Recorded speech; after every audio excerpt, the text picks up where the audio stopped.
भारतीय समाज या भारत देश में साधुओं की बहुत चर्चा होती है। साधु, महात्मा, आचार्य और जाने क्या क्या इनकी बड़ी चर्चा होती है और इनकी बड़ी महत्ता है। लोग बाग बहुत आदर के भाव से इनका स्वागत करते हैं और इनके कहे वाक्यों पर चलने की कोशिश करते हैं। लेकिन साधुओं के वेश में मेरा मानना है कि साधुओं के वेश में बहुत सारे क्रिमिनल, बहुत सारे आपराधिक प्रकृति के लोग, बहुत सारे दुर्गुणों से भरे पड़े और बहुत सारे छल कपट, धोखाधड़ी, अपराध करके भाग जाना या साधु बन जाना और मठों में जाकर के निवास करना, मुफ्त का खाना और मुफ्त का पहनना और एक विशेष तरह का वस्त्र धारण करना, ये भारतीय समाज में साधुओं की को प्रदर्शित करता है या साधु उसे ही कहते हैं। परंतु इन साधुओं में बहुत सारे अपराधी, बहुत सारे दुष्ट प्रकृति के लोग पड़े हुए हैं जो जिससे समाज को बार बार धोखा मिलता है या जो समाज में गंदगी फैलाते हैं या जो समाज में अराजकता फैलाते हैं और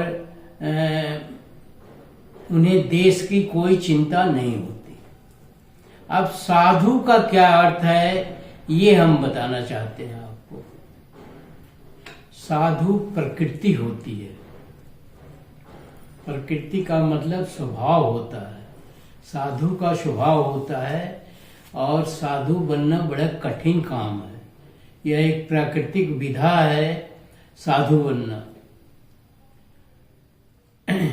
इतना आसान नहीं है साधु बनना जितना ये दिखाई देते हैं। आज आपके कुंभ में दिखाई देते हैं, अखाड़ा खोल के बैठे हैं, मंडलेश्वर हैं, महामंडलेश्वर हैं, ये हैं वो हैं, दुनिया भर की पदवी धारण करके बैठे हुए हैं और इनके मठों में अपार संपत्ति है और ये अपार बहुत सुख सुविधा भोगते हैं और सुख सुविधा के साथ रहते हैं।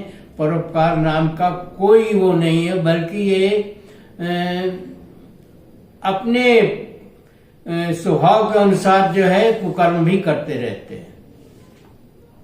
ऐसा अखबारों से भी मिलता है, ऐसा समाज में देखने को भी मिलता है, ऐसा सुनने को भी मिलता है और ऐसा रिकॉर्डेड भी है। तो अब ऐसी स्थिति में साधु को क्या समझा जाए? या ये महात्मा है या ये सन्यासी हैं या जोगी हैं या जो भी हैं। अब तो जोगी जो है राजनीति करने लगे खुल्लम खुल्ला। तो किस चीज को समझा जाए कि उनकी प्रवृत्ति राजनीति करने की है कि साधुता की प्रवृत्ति है या जोगी की प्रवृत्ति है? तो ये एक समस्या देश के सामने खड़ी हो रही है जिससे देश का अपमान भी हो रहा है और बाहर भी इसकी गूंज उठ रही होगी कि ये यहाँ मक्कार जो हैं वो साधु बने हुए हैं। और साधु की परिभाषा हम बताते हैं। साधु प्राकृतिक गुण होता है। ये आदमी की प्रकृति होती है कि वो कुछ भी हो जाए पर अपनी साधुता नहीं छोड़ेगा। साधुता का मतलब एक तरह से अच्छा ही होता है। जैसे समुद्र है, पहाड़ है, नदी है, हवा है, पानी है, आग है, ये साधु हैं। ये निस्वार्थ भाव से आपकी सेवा करते हैं, ये निस्वार्थ भाव से आपके लिए उपयोगी हैं और आपकी रक्षा करते हैं। ये प्राकृतिक साधु हैं, ये प्रकृति प्रदत्त साधु हैं और ये प्रकृति में से उत्पन्न है और प्रकृति में ही व्याप्त है। अब इस तरह का कोई परमार्थी होता है, इनका अपना कोई स्वार्थ नहीं है। तो इस तरह का अगर कोई होता है जिसका अपना कोई स्वार्थ नहीं होता है, जो लाख लोग बुरा कहते रहे पर तो उसका कोई प्रत्युत्तर नहीं देता है, उसे साधु कहते हैं। ऐसा बहिन पुराण में, तमाम पुराणों में, उपनिषदों में व्याख्यापित है। और उससे भारत की गरिमा भी बढ़ती है। इस साधुता से भारत की गरिमा भी बढ़ती है कि भारत में इतने त्यागी लोग हैं, इतने इच्छा विहीन है। साधु इच्छा विहीन होता है, उसकी कोई इच्छा नहीं होती है। तो अब साधु की परिभाषा तो हमने बता दिया। अब आज की डेट में कुछ साधुओं के हम नाम ले रहे हैं। साधु तो इस तरह के बहुत हैं, करोड़ों में हैं, एक दो नहीं, करोड़ों में हैं जो अखाड़ों में पहलवान हैं, जिनके अखाड़े हैं, या जो महामंडलेश्वर हैं, मंडलेश्वर हैं, ये हैं, वो हैं, उनकी पदवियां हैं, उनके मठ हैं, उनके नाम हैं, उनका आतंक भी है। और इनको अगर हम आतंकी कहें तो कोई बहुत ज्यादा अतिशयोक्ति नहीं होगी, ये आतंकी हैं। अब सबसे कुख्यात साधु हैं रासाराम बापू, बाबा रामपाल, बाबा राम रहीम, बाबा सच्चिदानंद, निर्मल बाबा, जो केला खिला के, मिर्ची खिला के, लड्डू खिला करके लोगों का सारा समस्याएं खत्म कर देते थे। आज नए लोग हैं जिसमें ये बागेश्वर धाम है, सरकार है, जाने क्या क्या है। वो उनके जुमले सुनेंगे तो आप कहेंगे कि ये साधु के जुमले हैं। वो मैंने कई बार जिक्र किया है। अनिरुद्धाचार्य हैं, वो भी बहुत सारी चीजों का समाधान करते हैं, लेकिन भाषा विनम्र है। अब एक साधु की चर्चा बहुत ज्यादा हो रही है, जो अयोध्या के हनुमानगढ़ी के महंत हैं या सर्वे सर्वा हैं या क्या हैं, हनुमान के भक्त हैं, पर जो भी हों, उनका नाम राजू दास है। हम साधु हैं, खरी नहीं होनी चाहिए, लेकिन अगर टेस्ट माननीय कुछ नेताओं को तकलीफ है, आ जाना अपने बीवी को लेकर, अपने पत्नी को लेकर, अपने बेटी को लेकर, बाबा जी टेस्ट कर देंगे कि बाबा जी खरी होती लोगों को सिर काटने पर पैसा देते हैं। वो किसी नेता को या किसी पार्टी के मुखिया जैसे मुलायम सिंह यादव को भी अपशब्द कहते हैं, और कहने को वो साधु हैं। नाम भी विचित्र है, राजू दास। तो राजू नाम जो है साधु का नहीं होता है। राजू नाम जो है वो फिल्मी एक्टरों का होता है, या किसी इसी तरह के जो है नौटंकी वगैरह में काम करते हैं, उनका नाम होता है। नाम भी बड़ा विचित्र है, और ये अपने को संत कहते हैं। इनके बारे में तरह तरह की कथाएं हैं, तरह तरह के इनके कथन हैं, तरह तरह के इनकी बातें हैं। तो इनको साधु क्या कहेंगे, बागेश्वर धाम को साधु क्या कहेंगे। तो इस तरह की स्थिति है, जो समाज में गंदगी है, जो समाज में कूड़ा है, और जो समाज को दूषित कर रहे हैं। मुलायम सिंह का अगर कुंभ के मेले में मूर्ति लग गई या कोई उनका स्थान बन गया, तो इसमें किसको क्या आपत्ति है। मुलायम सिंह यहाँ के प्रख्यात नेता रहे हैं। मुलायम सिंह पिछड़ों के भगवान हैं, और मुलायम सिंह में ऐसी कोई खराबी नहीं जिसके लिए अपशब्द कहा जाए और वो किया जाए। उससे गए गुजरे तो राजू महंत दास हैं, या राजू दास है, या जो भी हो हनुमानगढ़ी के महंत, उनसे बहुत ही गए गुजरे हैं, और उनके नीचे उनका बहुत नीचे उनका स्थान आता है। स्वामी प्रसाद मौर्य ने, वो भी एक नेता है देश के। ढोंग पाखा डाडंबर के बारे में अगर उन्होंने कोई चीज उल्लेखित किया तो उनके जान मारने के ऊपर, सर काट के लाने के ऊपर करोड़ों रुपया का इनाम देने का घोषणा किया था ये राजू दास ने। तो राजू दास को क्या कहोगे आप? संत कहोगे या आसाराम बापू की कैटेगरी में डालोगे या राम रहीम की कैटेगरी में डालोगे? ये इस कैटेगरी लायक भी नहीं है। वो क्या क्या कहें समय पर उसको हम अपनी वीडियो में टैग कर रहे हैं, आप खुद पढ़ लीजिए। वो सिफिलिस जैसी बीमारियों के मरीज हैं जो आ रही हैं खबरें, मैं नहीं कह रहा हूं, ये खबरें आ रही हैं। और उनके भाषण और उनके हनुमानगढ़ी जैसे पवित्र स्थल का महंत इस तरह की भाषा का उपयोग करता है, ये तो अपराधी करते हैं। तो ऐसी स्थिति इस देश की बन रही है, इस देश के साधुओं की बन रही है, महंतों की बन रही है, धर्माचार्यों की बन रही है।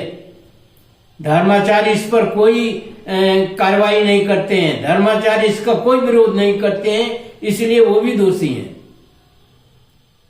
और अब क्या क्या कहा जाए और कैसे कैसे कहा जाए समझ में नहीं आ रहा है कि कितनी बातें कही जाए। ऐसे लोगों को इस देश में क्यों प्रश्रय दिया जा रहा है, क्यों इनको जो है बढ़ावा दिया जा रहा है, और देश हित का कोई ध्यान नहीं है। ये देश के दुश्मन है, ये जनता को गुमराह कर रहे हैं, देश की प्रतिष्ठा को आग लगा रहे हैं, और स्वयं जो है सो है। इतने भद्दे भद्दे राजू दास ने इतने भद्दे भद्दे तथ्यों का उद्धृत किया है जो आम आदमी भी नहीं कर सकता है। वो तो टैग में आप देखेंगे कि किस तरह से टैग किए गए हैं और किस तरह से उनकी भाषा है, और फिर भी वो महंत बने हुए हैं। मैं तो कहूंगा जनता से कि उन्हें हनुमानगढ़ी जाना ही नहीं चाहिए। उन्हें ऐसे धर्म स्थानों का बहिष्कार करना चाहिए जहां लूटपाट, खसोट और बेईमानी और भद्दे शब्दों का प्रयोग होता है। कोई मर्यादा नहीं है इनकी। मूर्तियां तो कुछ बोलेगी नहीं, मूर्तियां तो कुछ कहेंगी नहीं, मूर्तियां तो बेजान है। मूर्तियों का तो एक सहारा लेकर के जो है लूटपाट किया जा रहा है। मैं खुलेआम कह रहा हूं कि ये मूर्तियां बैठा करके और उनका झूठे प्राण प्रतिष्ठा करके आप लोगों को ठगने का काम कर रहे हैं, और ऊपर से जो है ऐसे ठग बैठा रखे हैं वहां जो अपशब्द भी कहते हैं और उल्टी सीधी भाषा का प्रयोग भी करते हैं। उनके पास कोई मर्यादा नाम की चीज नहीं है।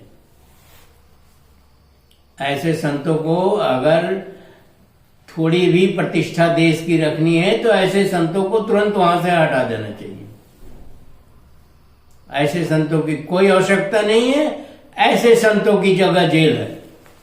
मुलायम सिंह यादव का वहां अगर मूर्ति लगी और उनके कोई श्रद्धालु हैं या उनके कोई प्रतिष्ठा है इस देश में, कौन नहीं जानता है मुलायम सिंह को?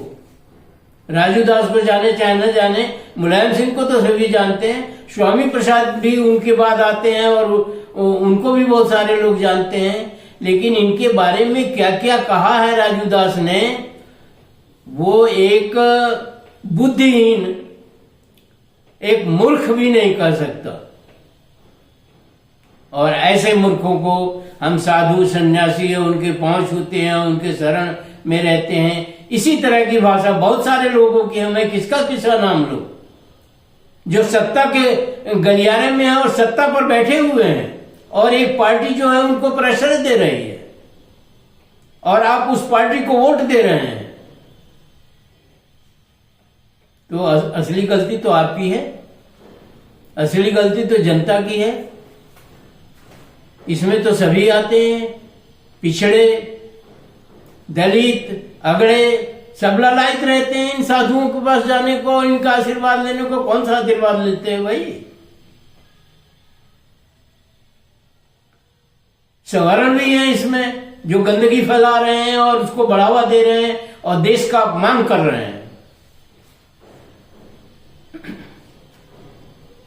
पिछड़ों और दलितों को तो मैं विशेष प्रकार से कहूंगा कि ऐसे साधुओं के पास न जाएं, न ऐसे साधुओं का पैर छुएं, न उनको प्रणाम करें, न जहां वो बैठे हुए हैं महंत की तरह से न वहां जाएं, न उनका आदर करें।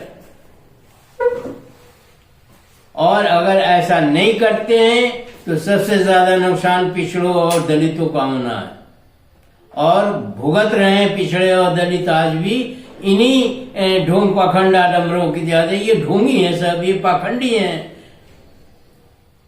क्या भाषा का इस्तेमाल करता है राजू दास, उसको सुन के शर्म आती है, और औरतें तो और भी शर्म से झुक जाएंगी। मतलब एकदम बेहूदी भाषा, बेहूदी हरकत, और जैसे गांव का एक गंवार भी ऐसा नहीं कर सकता है, उस भाषा का प्रयोग करते हैं राजू दास, और महंत बने हुए हैं। किस बात के महंत हो भाई? तुम्हें अपनी मर्यादा का ध्यान नहीं है तो दूसरे की मर्यादा तुम क्या करोगे? और ऐसे साधु संतों का वैसे भी मैं कहूंगा करीब करीब ऐसे ही हैं। 2-4-10 तो हर जगह अपवाद होते हैं, 2-4-10 को तो मैं नहीं कहता, जो जस्टिफाइड बात करते हैं। हमारे शंकराचार्य जी हैं अभी, मुक्तेश्वरानंद जी, उन्होंने कहा मुलायम सिंह का क्या दोष देते हो गोली चलवाने में? जिसने गोली चलवाई उसको तो आप अपने ट्रस्ट में रखो राम जन्मभूमि के। सही बात है, उन्होंने बहुत सारी चीजें कही, लेकिन चूंकि वो एक मर्यादा से बंधे हुए हैं और भाषा जो है काफी उनकी संयत है, काफी मतलब ग्राह्य है, या कह लीजिए आदर योग्य है, तो हम तो उनको कुछ नहीं कह सकते। लेकिन राजू दास जैसे जो है छिछोरे और लफंगे को हम साधु कहें तो ये तो शंकराचार्य का भी अपमान हुआ, ये तो अन्य जो साधु अच्छे हैं उनका भी अपमान हुआ। देश का तो अपमान हुआ ही, समाज का अपमान हुआ ही, लोगों का अपमान हुआ ही, और राजू दास रट रहे हैं। हम तो कहेंगे आप वहां न जाइए जहां इस तरह के लोग बैठे हुए हैं। कुछ नहीं होता है यहां मंदिरों में दर्शन करने से, और ये धर्म त्योहार, तीज त्योहार और फला ठेका करने से कुछ नहीं होता है, कोई भला नहीं होता है। भला अगर आपका होना है तो शिक्षा, स्वास्थ्य से भला होना है। अगर आप स्वस्थ रहोगे, आपका परिवार स्वस्थ रहेगा, आपका परिवार शिक्षित रहेगा, तो मुझे कुछ या किसी को कुछ कहने की आवश्यकता ही नहीं है। तो ऐसे साधुओं पर जाकर के अपना समय बर्बाद न करें, या इस तरह की गलीज बातें न सुने जो कानों को ग्राह्य नहीं है, और समाज का अपमान, अपना अपमान आप खुद करवाते हैं इन साधुओं से। आपको अपने मान अपमान का ध्यान रखना चाहिए, और कतई इन साधुओं के पास नहीं जाना चाहिए, और इनका पूर्णतः बहिष्कार करना चाहिए। साधु समाज के मार्गदर्शन के लिए होता है, समाज की कुरीतियों को दूर करने के लिए होता है, जनता के सुख सुविधा या जनता के कल्याण के लिए होता है, न कि गाली बकने वाला जो है और गंभीर बीमारियों का और उटपटांग बातें करने वाला जो है, गाली से भी बदतर जो है राजू के स्टेटमेंट है। मैं उन्हें राजू कहूंगा, राजू महंत नहीं कहूंगा। तो ऐसी स्थिति है। ये आपके इतने महत्वपूर्ण हनुमानगढ़ी के महंत का इतना नंगा नाच है जिससे शर्म से सर झुक जाता है, और अधिक क्या कहा जा सकता है।